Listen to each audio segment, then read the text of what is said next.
Hello, c'est Léona et bienvenue sur le podcast des âmes audacieuses.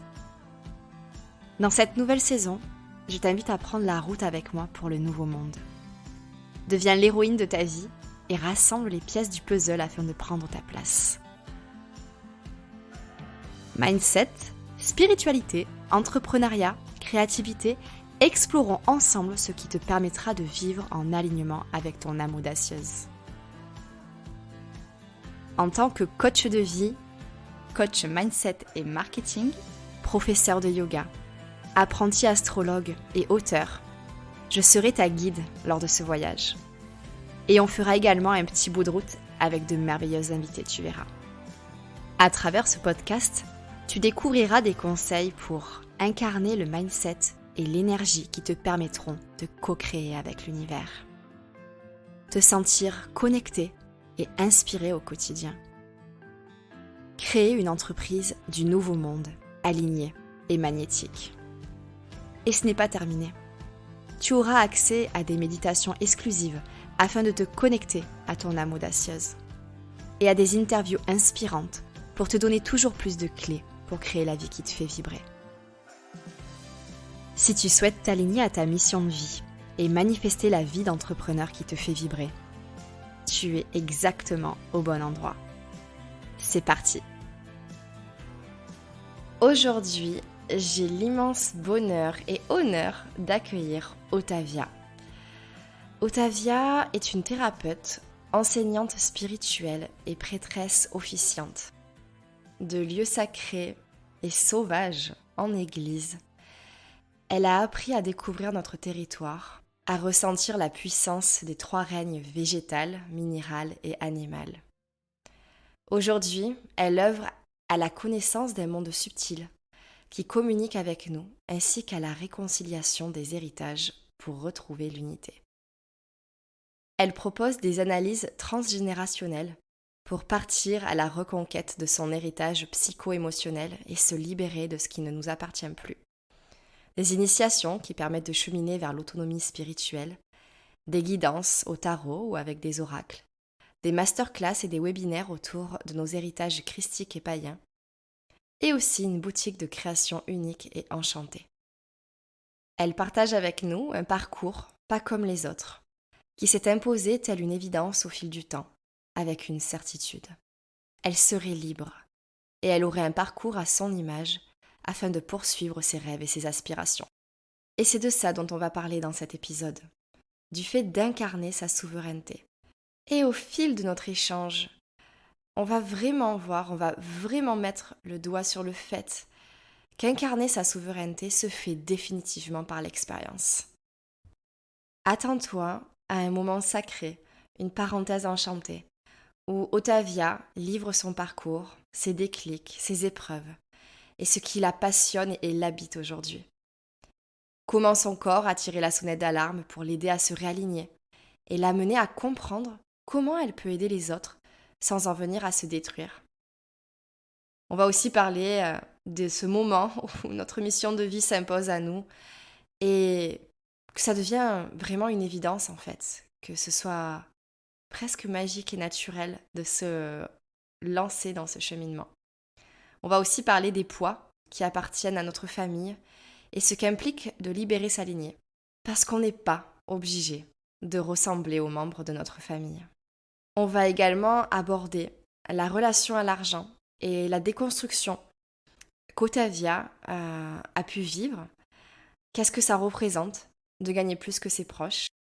Et puis on parlera aussi de sa vision de l'entrepreneuriat et de sa façon de modeler ses journées à son image, totalement tissée à sa spiritualité. Le fait aussi de rester aligné au quotidien à travers son entreprise et de se laisser guider par son cœur et non par ses peurs. Une première partie déjà très inspirante et riche en clés à vous approprier. Et puis ensuite, on en vient à parler de ce que c'est que d'être une prêtresse et de la différence qui existe avec l'archétype de la prêtresse qu'on traverse toutes dans notre vie. Et à la fin de l'épisode, Otavia dévoile un projet, mais je n'en dis pas plus. Otavia est vraiment souveraine de sa vie et j'espère qu'elle vous inspirera autant qu'elle m'inspire. C'est parti. Bienvenue Otavia sur le podcast des âmes audacieuses. Je suis vraiment honorée de ta présence aujourd'hui. Merci beaucoup de m'accueillir. Alors du coup, plongeons dans le vif du sujet. Incarner sa souveraineté, ça va être un petit peu le fil conducteur de tout notre échange. Comment, de fil en aiguille, tu as réussi à incarner ta souveraineté? Merci beaucoup de me donner la parole sur ce sujet. C'est quelque chose qui me tient à cœur de partager mon vécu parce qu'il est un petit peu particulier. Il a été fait de beaucoup d'obstacles et je n'étais pas du tout prédestinée à faire ce que je fais aujourd'hui, puisque à l'origine, toute la partie mystique, initiatique et spirituelle que j'incarne dans mon travail aujourd'hui, c'était quelque chose que je vivais en étant accompagnée. J'ai commencé à être accompagnée très jeune. Je suis née dans une famille où il y avait déjà des personnes très ouvertes à la spiritualité, notamment deux de mes tantes qui sont des médiums, mais qui n'avaient pas du tout la capacité de me prendre en charge à cette époque-là. Donc j'ai toujours vécu en étant accompagnée de personnes qui étaient proches de leur spiritualité, proches de leurs dons. Il n'y avait pas de tabou par rapport à ça. Et ensuite, j'ai eu une initiatrice à partir du moment où j'avais une dizaine d'années. Et c'est elle vraiment qui m'a amenée sur le chemin du christique, le chemin du sacré. Donc, je ne me destinais pas à faire ça puisque pour moi, c'était un chemin à part entière et j'ai rencontré mes premiers obstacles là-dessus. Et ma voie professionnelle, je l'envisageais plutôt au niveau des langues étrangères, qui est le cursus que j'ai fait à l'université, en apprenant le japonais. Hmm. Et pour moi, apprendre le japonais, c'était m'assurer une voie originale, dans le sens où je savais déjà à 14 ans qu'il me serait impossible de vivre un métier classique qui me demanderait de me lever tous les jours à la même heure pour me rendre dans une office, dans un bureau. J'avais besoin de liberté de mouvement et j'avais déjà très jeune cette angoisse du métier classique que j'aurais vécu moi comme une soumission et comme la perte de mes rêves. Hmm. Ça me parle beaucoup ce que tu dis. Donc voilà, j'ai fait ce cursus de japonais et toujours à côté, je recevais des enseignements. Donc j'ai reçu des enseignements d'une personne très proche de ma famille qui m'a complètement pris en charge sur tous les dons et les capacités que j'avais. Donc il m'a appris le tarot, qui m'a vraiment introduit à l'occultisme chrétien, qui m'a amené dans les églises, qui m'a amené sur la voie de Marie-Madeleine, beaucoup sur la voie mariale aussi. Et en suivant, j'ai rencontré d'autres enseignants et enseignantes. Donc, j'ai vraiment eu des enseignants avec qui j'ai fonctionné en binôme, le maître et l'élève. Et je suis arrivée toute prête à mes 25 ans pour un cursus de prêtrise. C'est-à-dire que j'ai appris à me mettre au service des célébrations et des passages des gens avec le monde minéral, c'est-à-dire avec les cristaux. Hmm. Voilà. Et je me destinais pas à une voie professionnelle par rapport à ça, puisque c'était complètement une partie de ma vie qui était immense, mais que je gardais un petit peu pour moi. Il y avait des gens qui étaient au courant, d'autres qui ne l'étaient pas. J'ai très tôt appris à savoir avec qui je pourrais parler de ce genre de choses ou plutôt me taire. Et la vie, petit à petit, m'a poussée à faire des enseignements. Et je dirais que les premières fois que je me suis lancée, j'étais très timide. Je faisais simplement des méditations guidées en lithothérapie. Ça veut dire que j'amenais, moi, mes propres pierres et je faisais aux gens des petites interprétations. Donc, si vous avez choisi telle pierre, c'est qu'il y a tel type de problématique dans votre vie et c'est sur ça que vous pouvez prêter attention pendant la méditation. J'en suis venue à donner des enseignements autour des pierres. Les gens me posaient de plus en plus de questions et donc j'ai commencé à former un petit peu les gens autour de ça.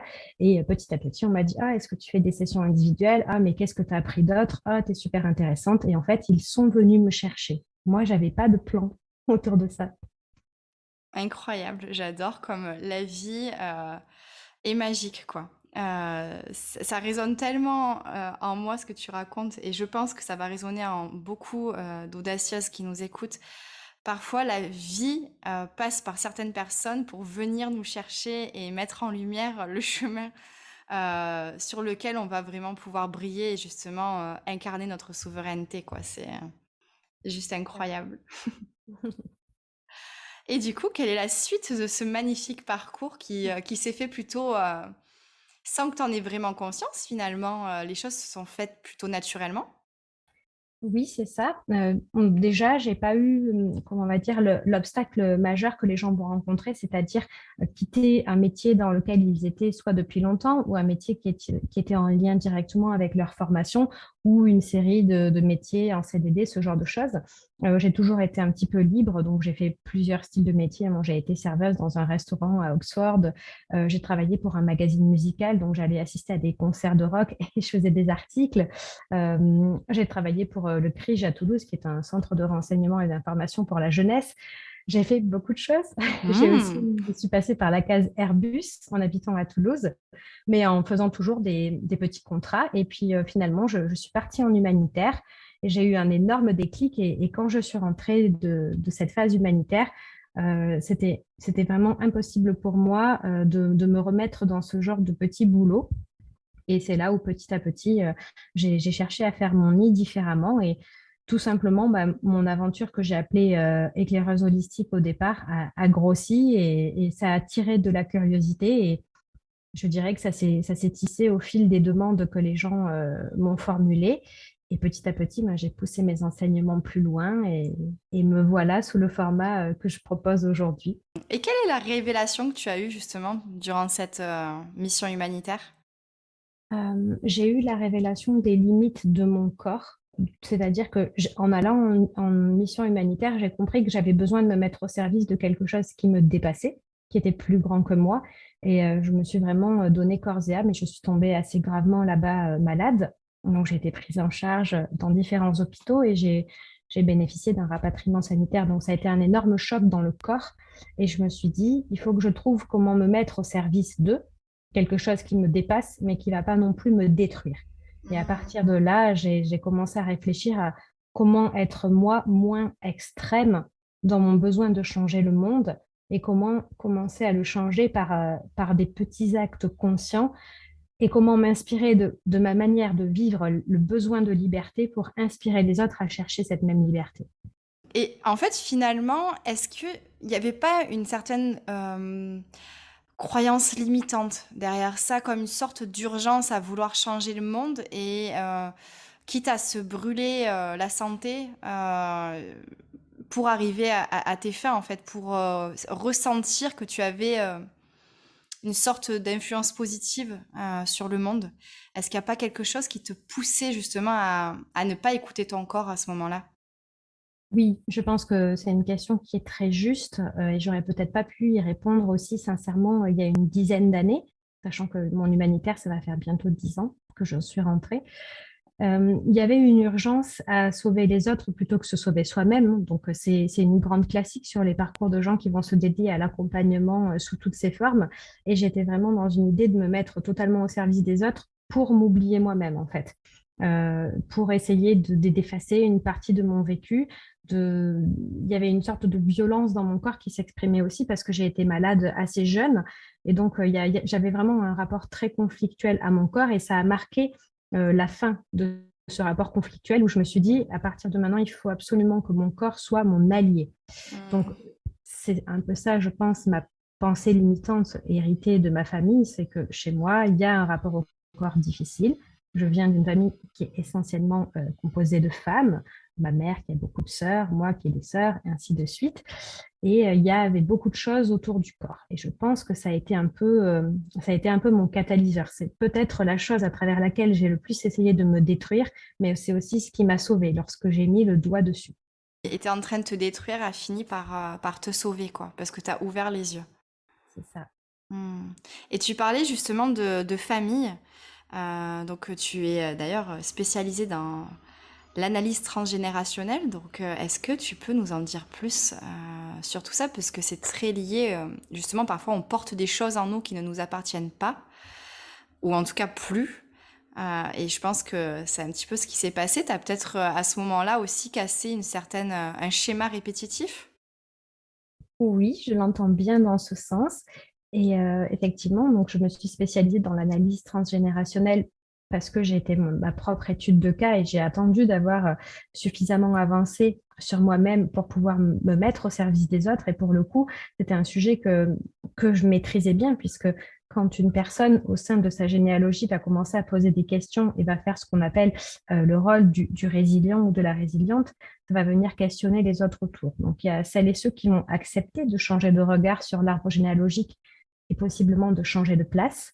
Et il y a celles et ceux qui vont vouloir rester figés. Et ceux-là, ils peuvent être dans une grande violence quand nous, on entame un travail transgénérationnel. Donc, je l'ai vécu dans ma propre famille. En 2015, j'ai commencé cette formation.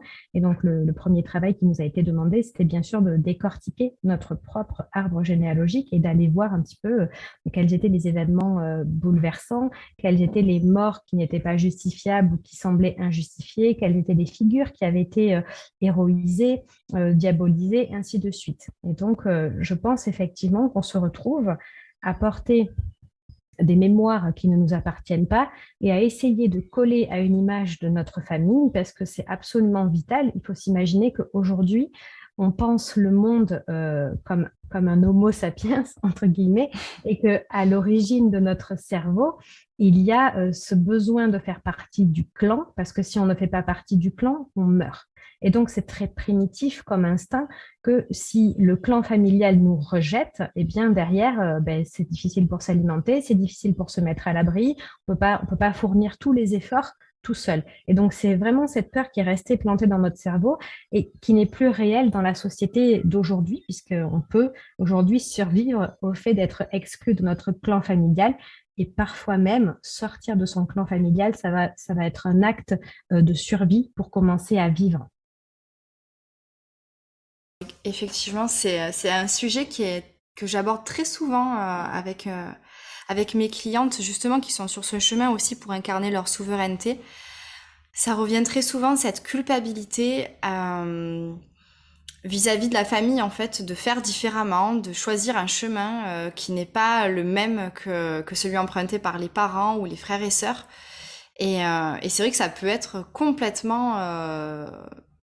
c'est un vrai blocage, quoi. Parfois, ça met des années pour s'en sortir et pour réussir à couper le cordon, en quelque sorte. Je pense que c'est un besoin de conformité, d'être conforme à ce qu'il y a comme attente en fait dans notre famille. Et quand tu parlais un petit peu de pensée limitante, si on parle de l'entrepreneuriat, ma première peur, moi, quand j'ai commencé, c'était de gagner plus d'argent que ce que les gens de ma famille gagnent, puisque euh, j'avais cette dualité de la personne qui gagne peu d'argent, elle est noble de cœur. Parce que dans ma famille, les gens qui ont fait fortune sont des gens avec qui je suis en désaccord sur les valeurs, sont des gens euh, qui m'ont fait beaucoup de mal et qui se sont comportés de manière où, à l'intérieur de moi, je condamne la façon dont ils sont. Donc, j'avais cette croyance-là que vivre confortablement financièrement, c'était leur ressembler. Donc, il a fallu déconstruire ça et arrêter aussi de fantasmer sur la figure de la personne qui a peu d'argent, elle est forcément plus noble et plus gentille, puisque du coup, elle doit déjouer tous les pièges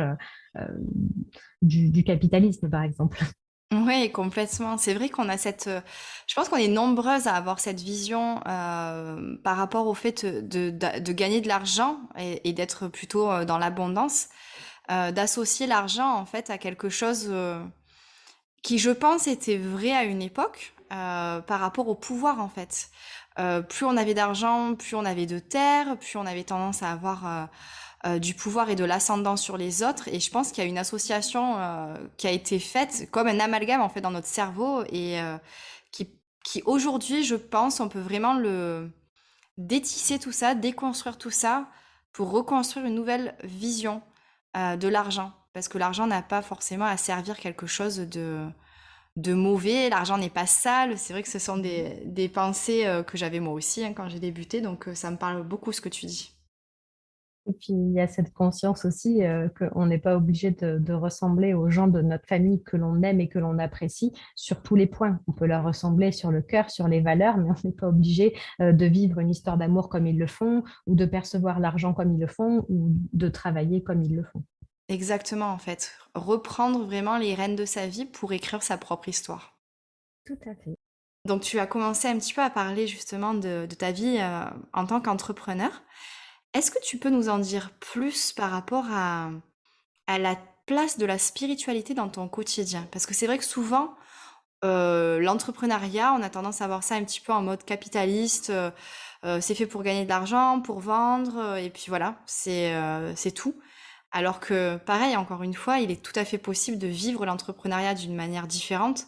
Moi, j'appelle ces entrepreneurs les entrepreneurs du nouveau monde, et je trouve que tu en fais complètement partie parce que c'est vraiment une nouvelle construction, une nouvelle vision qu'on est en train d'amener aussi à travers nos métiers.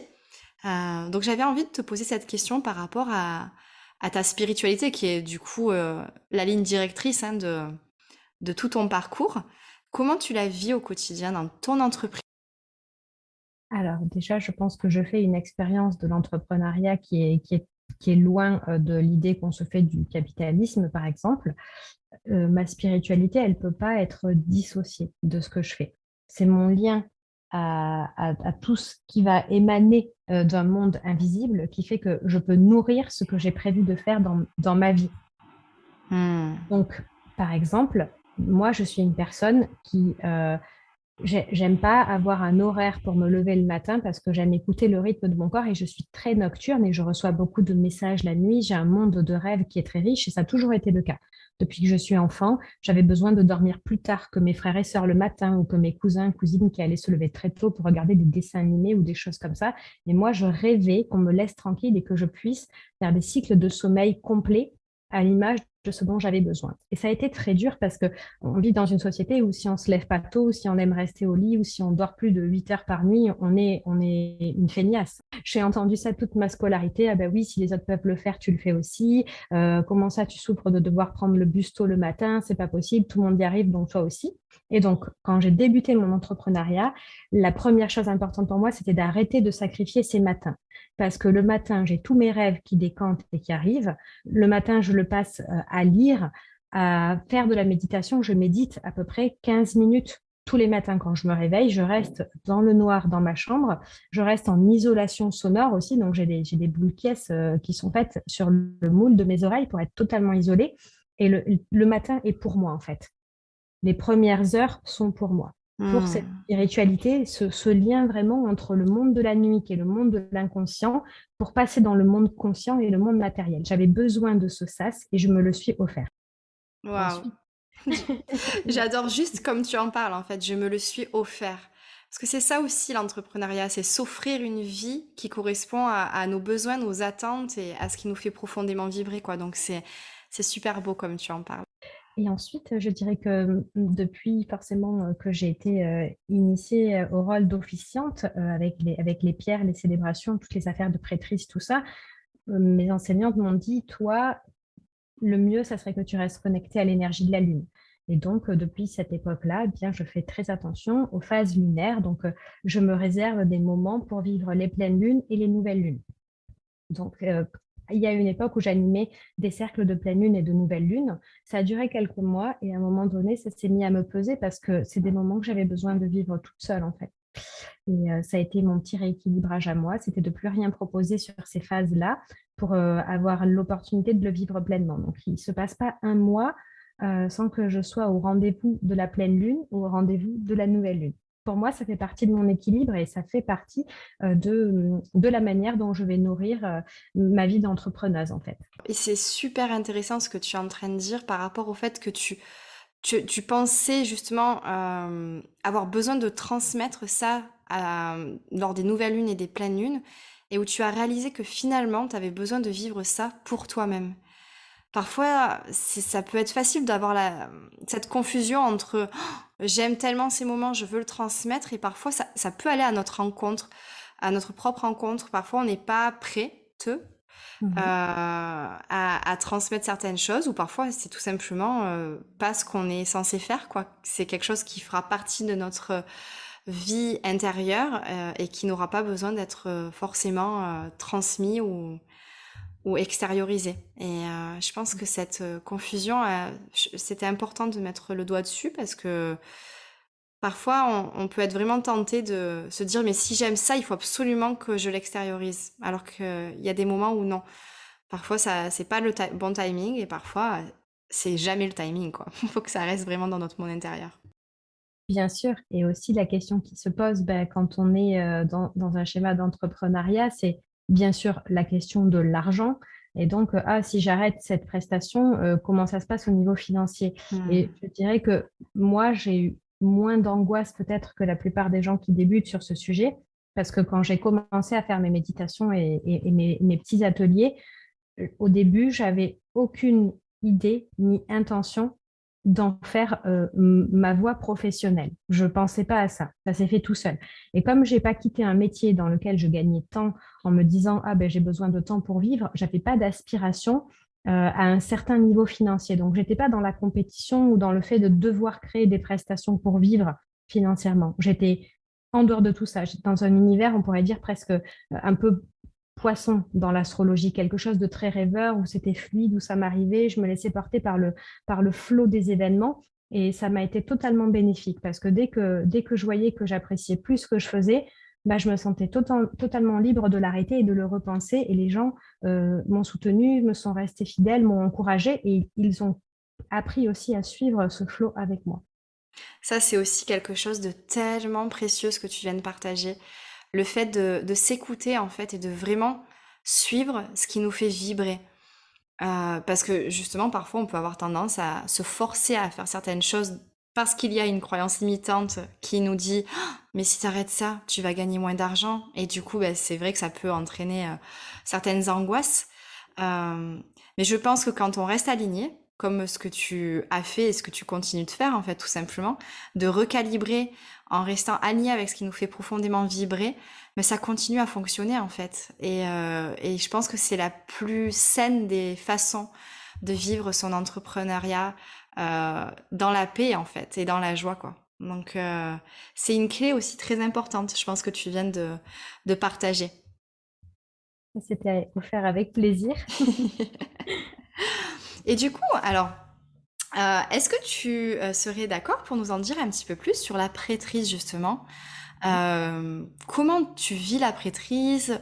Peut-être tu as une vision de l'archétype de la prêtresse aussi. Est-ce que tu serais OK pour un petit peu partager à ce sujet avec nous? Oui, bien sûr. Alors déjà, pour moi, il y a deux choses qui sont essentielles. C'est que je vais faire la dissociation entre prêtrise et officiante, même si elles vont être très proches. Donc moi, j'ai été amenée sur ce chemin par des personnes qui m'ont initiée à quelque chose de christique. Et dans le christique, on va avoir essentiellement des officiants et des officiantes. Donc, pour comprendre ça, il faut replacer dans le contexte. On va prendre la figure de Marie-Madeleine, par exemple, ou de Jean le Baptiste qui ont chacun maîtrisé un des sacrements qui est ensuite resté comme quelque chose d'emblématique dans le christianisme tel qu'on le connaît encore aujourd'hui. Jean le Baptiste est à l'origine des baptêmes, Marie-Madeleine est à l'origine des onctions. Et donc, à cette époque-là, ces personnes vivent dans l'Antiquité et sont donc très proches de peuples qui ont des cultes à plusieurs divinités. Dans la ville de Marie-Madeleine, il y avait un temple de Cybèle. Possiblement, Marie-Madeleine a fréquenté les prêtresses du temple de Cybèle, qui étaient sûrement des prêtresses prophétiques. Donc, on ne peut pas séparer totalement le christianisme et le paganisme comme on le voit aujourd'hui, puisqu'à l'origine, ils sont fondus l'un en l'autre. Donc, Marie-Madeleine, quand elle va se rendre au tombeau de Jésus après la crucifixion, elle dit qu'elle vient faire son office et elle est avec les myrophores, les porteuses de parfums. Donc, la question qui se pose ici, c'est quand elle va officier le passage donc vers la mort, est-ce qu'elle officie un passage en lien avec un Dieu unique, donc comme le sert le christianisme, ou est-ce qu'elle est à la croisée des chemins entre un monde de l'Antiquité avec des grandes déesses qui sont derrière elle, derrière cet acte, et auquel cas c'est une prêtresse, ou est-ce qu'elle est uniquement dans le regard de ce Dieu unique et donc elle est une officiante?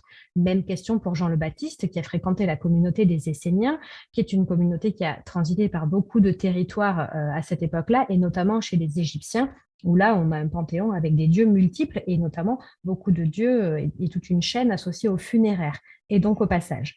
Donc, pour moi, quand on m'a amenée dans ce rôle d'officiante, la figure qu'on m'a présentée, c'était la Vierge Marie, en me disant, derrière la Vierge Marie, il y a les Magna Mater, ces grandes déesses de l'Antiquité.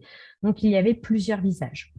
Et ensuite, on m'a aidé à consolider tous ces acquis en m'apprenant à créer des rituels symboliques et sensées pour servir certains passages à l'aide des cristaux. Donc on m'a dit, bah, tiens, la cornaline, ça va être très bien pour les passages de femmes en rapport avec les nettoyages de l'utérus. La chrysoprase va plutôt être associée à des passages juste après la nouvelle lune pour faire remonter l'énergie, le besoin d'aventure, toute la force de la naïveté, le fait de découvrir le monde de nouveau, et ainsi de suite. Donc, c'est délicat parce que à ce moment-là, je suis dans un rôle d'officiante. Et plus je vais derrière le visage marial et plus je rencontre les déesses derrière, plus forcément je suis sur un chemin de prêtrise avec une ou deux divinités qui appellent et qui vont présider à mes actes et à mes rites.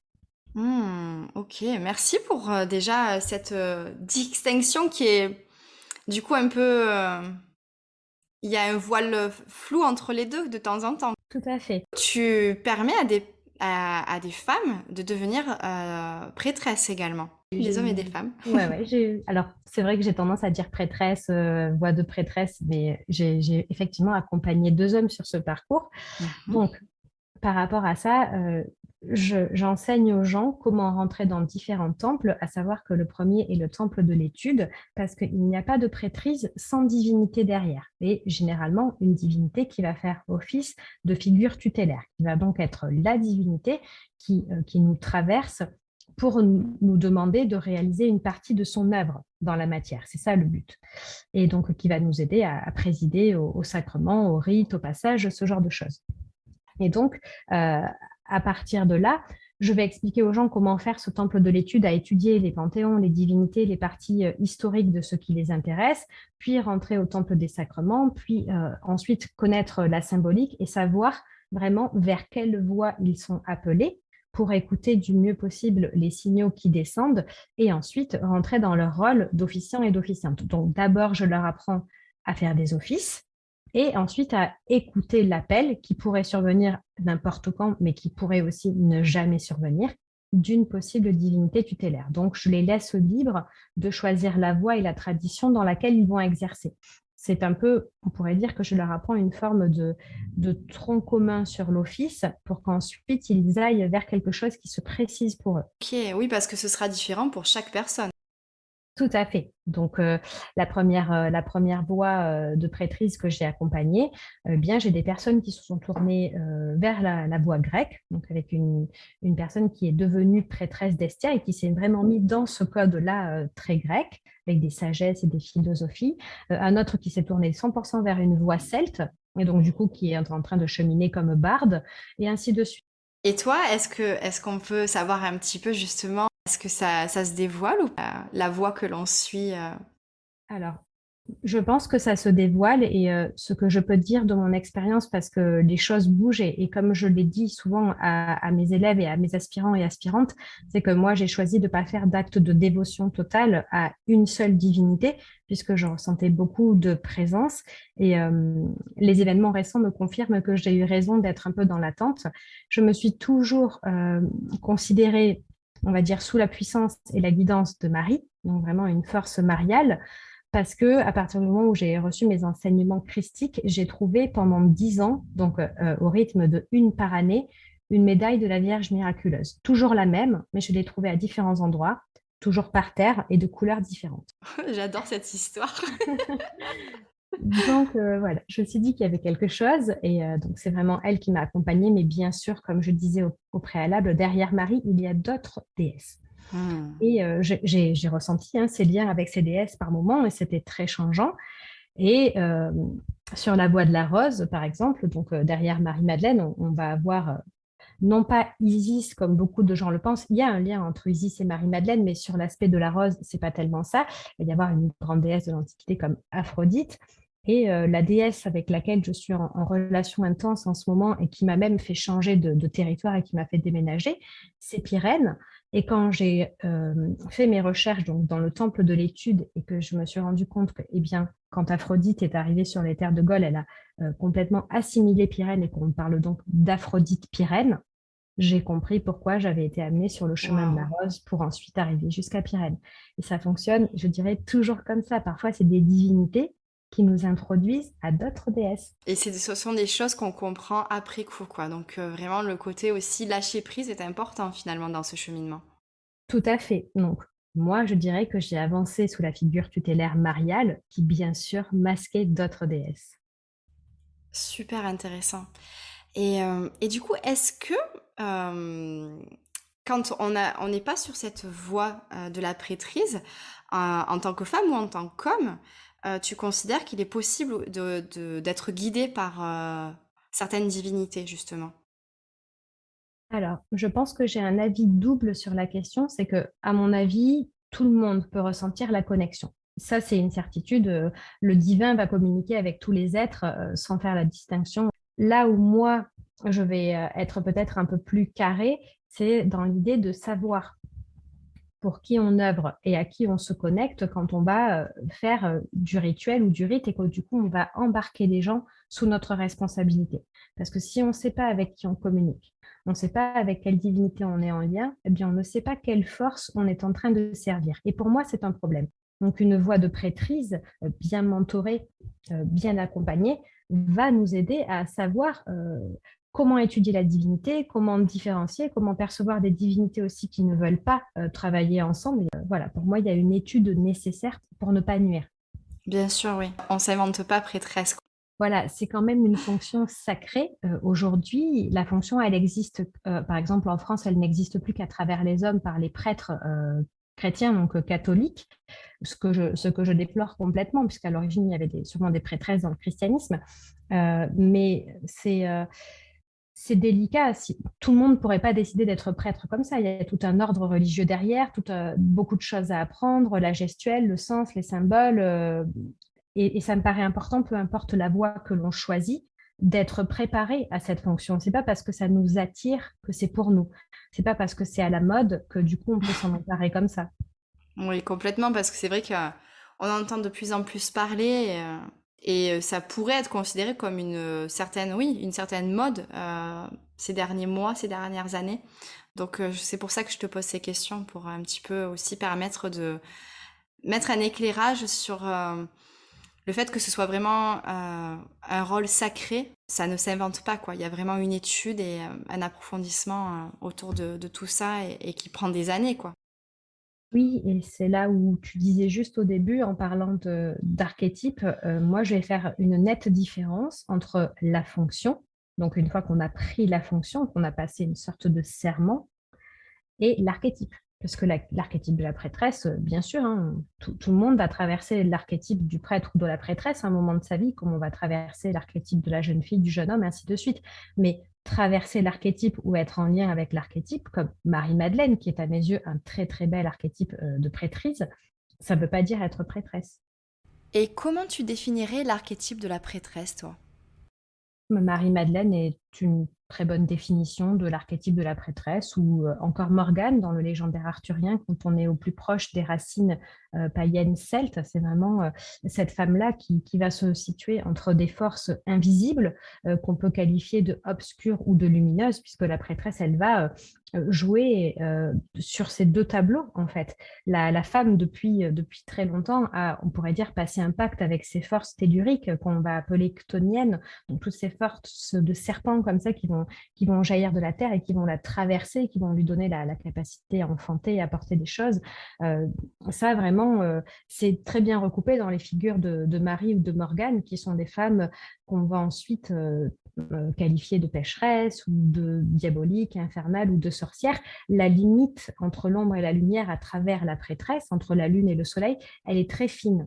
Donc, toutes les personnes qui s'intéressent à cet archétype, mais il faut lire des choses sur Marie-Madeleine, lire des choses sur Morgane, et là, on a vraiment un archétype très beau qui se dresse devant nous. On a un portrait, j'ai envie de dire, assez complet de comment ces femmes-là vont déjà changer une partie on va dire, de la communauté dans laquelle elles vivent, ce qu'elles prennent en charge comme responsabilité, de la puissance incroyable de leur courage et on va dire, de leur talent, et comment c'est vu aussi par le monde extérieur et comment c'est christianisé. Et quand on traverse cet archétype dans notre quotidien de femmes, donc là je me situe vraiment sur les femmes, quels sont les types de pensées ou d'émotions, de sentiments qui pourraient nous traverser à ce moment-là, pour peut-être éclairer certaines audacieuses qui traversent cet archétype sans le savoir? Donc, je crois que le terme qui résume le mieux la prêtresse, c'est la mise au service du sacré. Donc, ce sont des pensées qui sont en lien avec l'appel des divinités, les émanations que ces divinités vont vouloir provoquer dans la matière. Donc, c'est recevoir des messages sur des nouvelles manières d'œuvrer. C'est la mise au service de l'accompagnement. Donc, être à l'écoute de quand nous, on vit quelque chose qui est de l'ordre du rite et du passage sacré, savoir s'accompagner soi-même. Donc, les femmes qui sont dans leur cycle actif vont avoir plusieurs fois par mois des moments qui sont très associés au rituel, puisque quand le sang s'écoule, on peut faire du rituel. Quand on ressent l'ovulation, on peut faire du rituel. Donc, la prêtresse est attentive à ce qui est en lien avec le sacré et qui peut être célébré. Hmm. Et du coup, très connecté à son corps et à ce qui se passe autour, aux énergies subtiles, Bien vraiment sûr. entre cette fine frontière finalement entre ce qui se passe dans le corps, qu'on peut ressentir réellement, et des choses qu'on pourrait dire d'ailleurs en anglais sense, vraiment le fait de ressentir le subtil aussi autour de soi, quoi. Ressentir cette frontière au quotidien. Je pense que c'est très sensoriel, effectivement, que ça passe par des messages, sûrement par le nocturne. Après, tout le monde n'a pas les mêmes supports pour recevoir des messages, hein. Il peut y avoir des personnes qui sont dans quelque chose plus de l'ordre du canal médiumnique ou à travers un jeu de cartes, de tarot, n'importe quelle pratique, hein, même à travers le yoga, la méditation, certains sports aussi qui vont complètement favoriser ces états.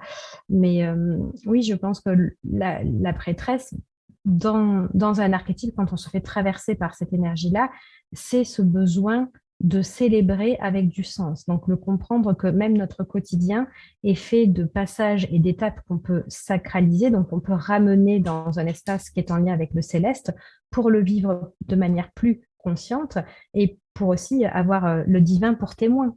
La mise en place de rituels dans son quotidien, ça peut être tout à fait une façon de se connecter à cet archétype au quotidien, justement, peut-être pour le vivre plus en pleine conscience. Oui, bien sûr, je pense là que effectivement apprendre à devenir autonome sur créer un rituel qui a du sens pour nous. Donc, par exemple, savoir si on place une figurine sur notre espace rituel, il faut savoir qu'est-ce que raconte cette figurine. Voilà.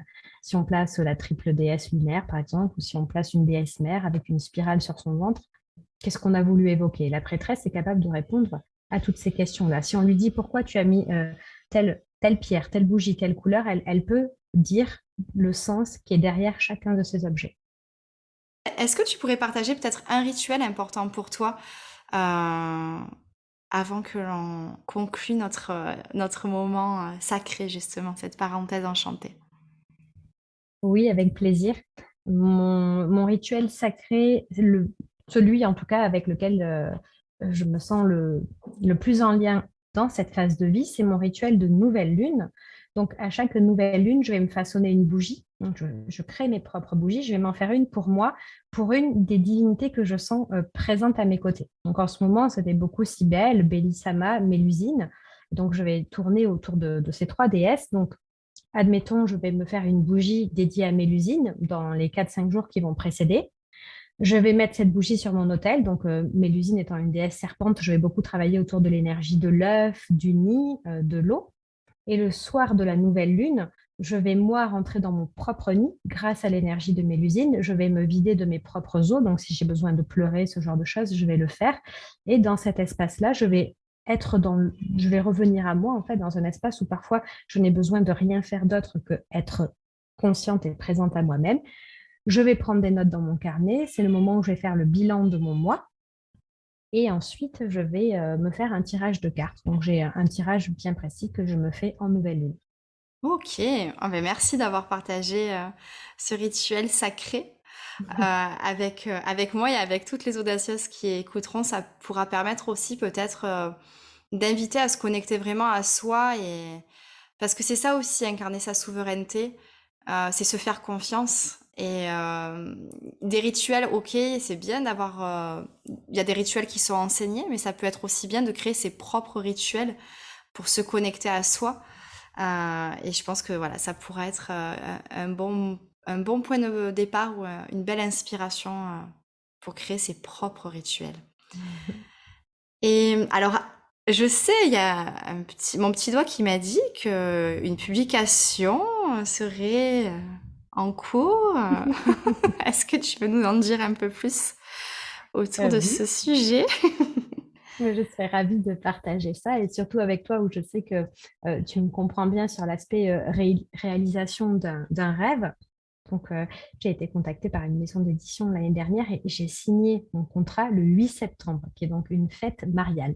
J'adore. J'étais 8, Otavia. Enfin, tout à fait née en août, tout ça. Donc, j'étais très heureuse et ils m'ont contactée avec un sujet qui était déjà préparé. Ils m'ont demandé si je me sentais d'écrire sur ce sujet. Donc, qui est autour de l'énergie de l'eau. Et je me suis régalée, bien sûr, à aller dans ce sujet-là. Et donc, voilà, j'ai reçu le PDF de mise en page de mon livre avec beaucoup d'émotions. Je n'ai pas la date de sortie exacte, mais j'ai le mois, donc ce sera en septembre. Et voilà, j'ai travaillé avec une équipe formidable, autant l'éditrice que la personne qui corrige. C'était très fluide pour moi et j'ai hâte, en fait, de montrer cette première création sous forme de livre. C'est une grande première pour moi et j'espère que c'est que le début de l'aventure. non, mais j'en suis déjà certaine. Génial. Donc du coup, attendez-vous à une sortie en septembre, donc sur le thème de l'eau. C'est ça. Et le titre, quand est-ce que tu vas le dévoiler? Alors, je pense que j'ai déjà le droit de dire le titre aussi bien que la maison d'édition. Ouais. C'est Secret d'étoile qui va me publier et le titre, c'est Le pouvoir guérisseur de l'eau. J'ai hâte. J'ai vraiment hâte parce que j'ai un rapport particulier avec l'eau. Parfois, il y a des rituels aussi qu'on met en place quand on est enfant, sans Oui, forcément savoir. Et c'est vrai que moi, tous les matins, je me passe 3 fois de l'eau sur le visage depuis que je suis toute petite. Et voilà, c'est pour ça que je suis vraiment dans l'attente.